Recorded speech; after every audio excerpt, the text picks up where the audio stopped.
Hello, everyone. Welcome back. Today, we have a crucial topic to discuss Western equine encephalitis. It's a viral infection that has been causing concerns in certain regions. But don't worry, by the end of this video, you'll have a solid understanding of what it is, how it spreads, and what precautions you can take. What is Western equine encephalitis? Western equine encephalitis, WE, is a viral infection transmitted by mosquitoes, primarily affecting horses but also capable of infecting humans. Symptoms range from mild flu-like conditions to severe neurological issues. Found in specific regions of North America, preventive measures include mosquito control, vaccination for horses, and personal protection in affected areas. Brief history. Western equine encephalitis, WE, was first identified in 1930 in the western United States. The virus causing WE was isolated in California from a horse with neurological symptoms. Over the years, it became evident that mosquitoes, particularly Culex tarsalis, played a crucial role in transmitting the virus. WE has historically been a concern for horses, causing sporadic outbreaks with symptoms ranging from mild illness to severe neurological complications. In the mid-20th century, the virus gained attention due to its impact on both equine and human populations. Efforts to understand and control WE increased, leading to the development of vaccines for horses. Although human cases have become relatively rare, WE remains a notable zoonotic virus, emphasizing the ongoing importance of monitoring and preventive measures in affected regions. About causal agent of Western equine encephalitis. The Western equine encephalitis virus, WEEV, belongs to the family Tagaviridae and genus Alphavirus. It has a positive sense, single-stranded RNA genome enclosed in an icosahedral-shaped capsid. The viral envelope surrounds the capsid, derived from the host cell membrane during the budding process. The genome of WEEV encodes for non-structural and structural proteins. Non-structural proteins are involved in viral replication, while structural proteins contribute to the formation of the viral particle. How Western equine encephalitis transmits to human. Western equine encephalitis, WE, is primarily transmitted to humans through the bites of infected mosquitoes, with Culex tarsalis being a significant vector. The virus circulates in a natural cycle involving birds and mosquitoes. Mosquitoes become infected by feeding on birds carrying the virus, and then they can transmit the virus to humans and other animals through subsequent bites. It's important to note that human infections are considered incidental, as humans are dead-end hosts for the virus.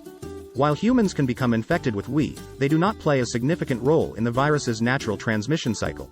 The risk of human infection is highest in regions where infected mosquitoes are prevalent, especially during periods of mosquito activity. Precautions such as using mosquito repellent and wearing protective clothing in affected areas can help reduce the risk of WE transmission to humans. How Western equine encephalitis virus causes disease, pathogenicity in human. The Western equine encephalitis virus, WEEV, can cause disease in humans by infecting the central nervous system. After a mosquito carrying the virus bites a human, the virus enters the bloodstream and can eventually reach the brain. Once in the brain, WEEV can cause inflammation and damage to neural tissue, leading to encephalitis, which is the inflammation of the brain. What are the symptoms of Western equine encephalitis virus infection in human? Fever. A sudden onset of high body temperature. Headache. Intense and persistent headaches are common. Dizziness. Feeling lightheaded or experiencing vertigo. Nausea and vomiting. Some individuals may experience gastrointestinal symptoms. Fatigue. Feeling unusually tired or weak. Muscle weakness. Weakness or paralysis, particularly in severe cases. Neurological symptoms. In more severe cases, individuals may experience confusion, seizures, and altered mental status. Coma. In rare instances, severe WE infections can lead to a coma. It's important to note that the severity of symptoms can vary, and in some cases, individuals may recover fully, while others may experience long-term neurological complications. If someone exhibits symptoms suggestive of WE, it's crucial to seek medical attention promptly for proper diagnosis and management. How to diagnose Western equine encephalitis infection. Clinical evaluation. A healthcare provider will assess the patient's symptoms, medical history, and potential exposure to mosquito bites in endemic regions. Symptoms such as fever, headache, and neurological issues may raise suspicion of WE. Blood tests.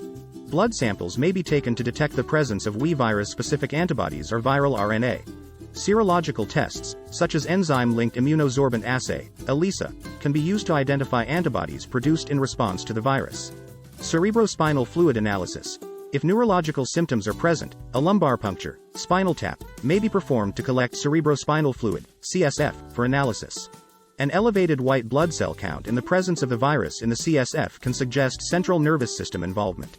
Molecular tests. Polymerase chain reaction, PCR, assays can be used to detect the genetic material, RNA, of the WE virus. This method is particularly useful in the early stages of infection. Imaging studies. In severe cases with neurological complications, imaging studies such as magnetic resonance imaging, MRI, or computed tomography, CORT, scans may be conducted to assess brain abnormalities. What is treatment for Western equine encephalitis? There is no specific antiviral treatment for Western equine encephalitis, WE. Therefore, management primarily focuses on supportive care to alleviate symptoms and provide the body with the best chance to recover. The severity of the illness can vary, and treatment measures may include hospitalization. Severe cases of WE, especially those with neurological complications, may require hospitalization for close monitoring and supportive care. Symptomatic treatment. Medications may be prescribed to manage symptoms such as fever, pain, and nausea. Intravenous fluids. To prevent dehydration, intravenous fluids may be administered to maintain hydration levels. Anticonvulsant medications. In cases where seizures occur, anticonvulsant medications may be administered to control and manage them. Respiratory support. For individuals with severe respiratory distress, respiratory support such as mechanical ventilation may be necessary. How to prevent Western equine encephalitis. Mosquito control. Eliminate standing water. Mosquitoes breed in stagnant water. Remove or regularly empty containers that can collect water, such as flower pots, buckets, and bird baths. Use mosquito dunks. Treat standing water sources with larvicides to prevent mosquito larvae from developing. Maintain screens. Ensure that windows and doors are fitted with screens to keep mosquitoes out. Personal protection. Use insect repellent. Apply an EPA-registered mosquito repellent on exposed skin and clothing. Wear protective clothing. When in mosquito-prone areas, wear long sleeves, long pants, and socks to minimize exposed skin. Avoid peak mosquito activity. Mosquitoes that transmit WE are most active during dawn and dusk. If possible, avoid outdoor activities during these times. Vaccination for horses. Vaccinate horses.